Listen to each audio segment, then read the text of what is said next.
What's new? What's cool? Let me show you the new Tableau Prep write-back feature currently in beta 2020.3. So, Tableau is becoming like a full-featured ETL tool, the Tableau Prep Builder, and now you can also write your data from your flows back to database tables.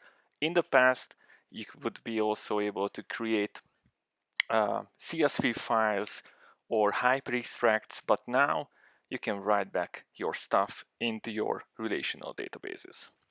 What I'm doing right now is connecting to my Snowflake instance and specifying a new table called prep test. I will create this table, and I can also specify if I want to have a full refresh on the table, I can append the data to an existing table, or I can create a new table. Since it's a new one, let's create it first. After a few seconds, my data table is created and I can use the data.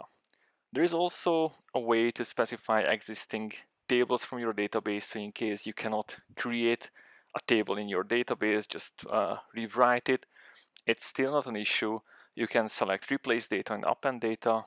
Tableau will show you the mapping, like what column will go to what database column from prep to database, and when you execute your flow, then your data will be written back to the corresponding matching database columns. It's pretty neat, quite straightforward, and again, it's already in beta, so you can try it out, and it will be released in a couple of months and will be part of the Tableau Prep Builder.